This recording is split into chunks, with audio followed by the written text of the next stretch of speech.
Всем привет! Для изготовления якоря из веревки нам понадобится, конечно же, сама веревка 9 метров, диаметром 6 или 8 миллиметров, маленький скотч для того, чтобы зафиксировать наши кончики, чтобы они не распускались у веревки, ножницы и портные иголки.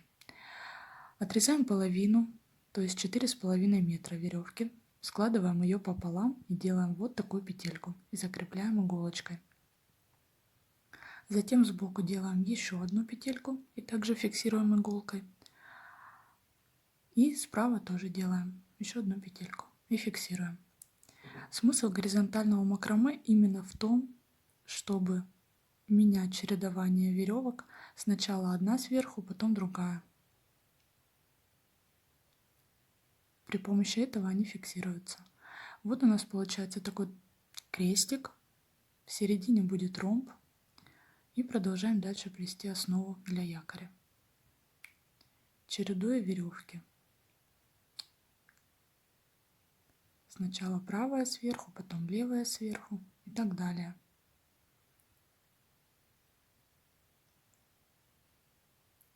Мы плетем основу из 4,5 метров. Повторюсь еще раз. У нас останется еще 4,5 метра. Они нам понадобятся уже после того, как мы сплетем основу. Для того, чтобы пропустить еще раз второй ряд веревки.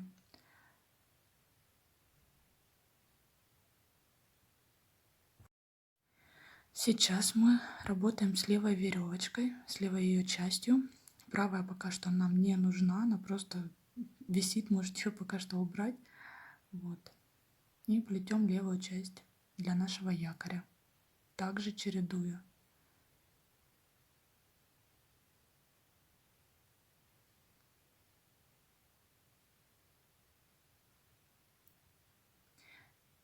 В течение плетения веревка может путаться, потому что все-таки она у нас очень длинная, поэтому не торопитесь, работайте аккуратно, ничего в этом страшного нет.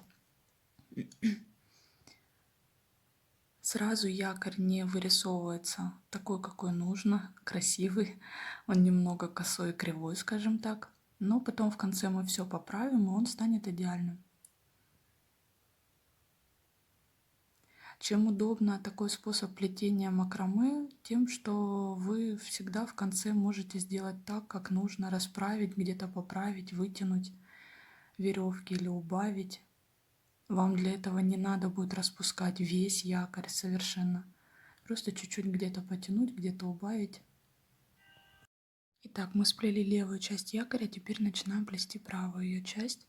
Здесь у нас задействованы два кончика нашей веревки, и левый и правый. Если вам где-то неудобно, где-то у вас что-то распускается, вылазит, и вам это не нравится, можете использовать больше иголок для фиксации. Не обязательно столько, сколько я использую на своем видео. Вы, в общем-то, можете хоть весь якорь утыкать иголками, если вам будет так удобнее. Их же всегда можно убрать.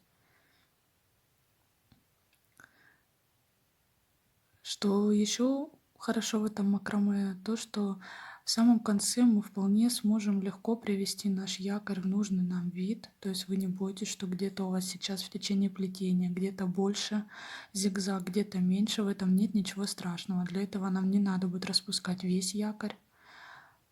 Мы и так все легко поправим. Но это увидите в конце. Теперь двумя концами наших веревок мы идем вверх и добавляем еще дополнительные зигзаги. Не забываем, что смысл у нас в том, чтобы одна веревка была сверху, другая снизу, и так мы их чередуем. Которая была до этого снизу, она становится сверху, мы их переплетаем.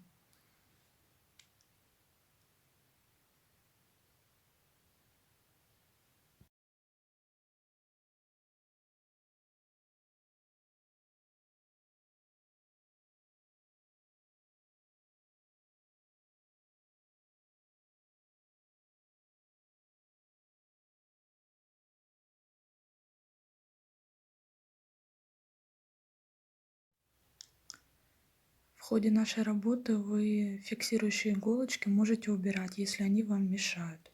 Если не мешают, то, конечно же, можете их оставить и убрать в конце. Наша основа, якорь, подходит, в общем-то, к своему завершению. И сейчас мы с вами начнем плести второй слой. То есть будем добавлять еще один ряд нашей веревки. Он добавляется довольно-таки легко, нам просто нужно будет повторять за основной линией веревки, которую мы уже сплели.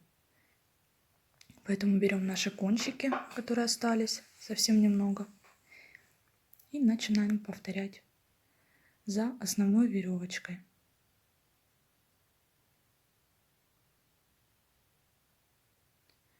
Также нам уже понадобится сейчас 4,5 метра оставшейся веревки, которую мы отрезали в начале.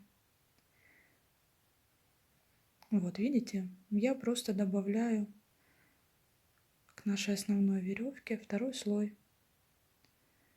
За счет этого у нас якорь станет более жесткий, ну и смотрится более красиво, более объемно.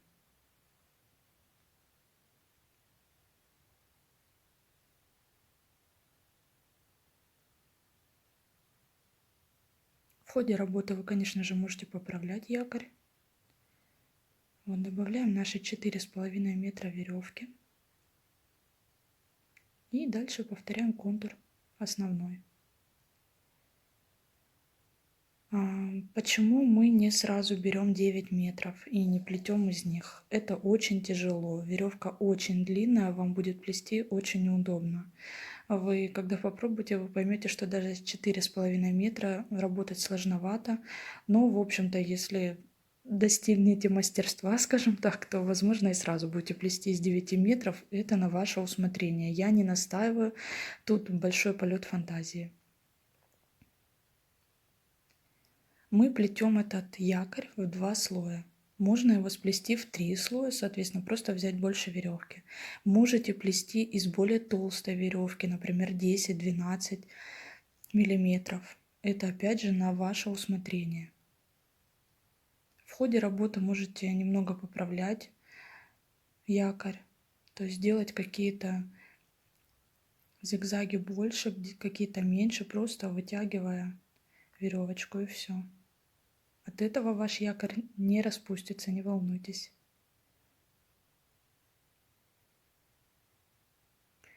Когда пропускаете длинную веревку через все ваши зигзаги, я советую, конечно, якорь сам придерживать, потому что он тогда будет у вас двигаться по всему столу, если не будете держать, и, конечно, это не очень удобно.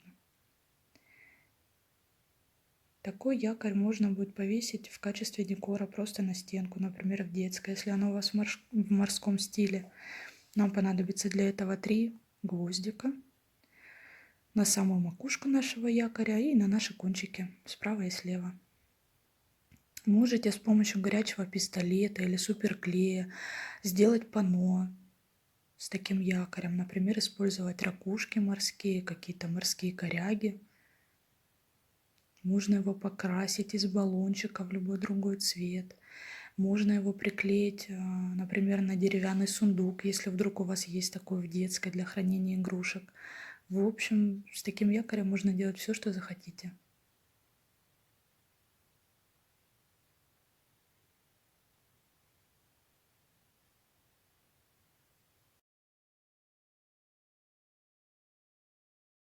Итак, наша работа уже приближается к концу.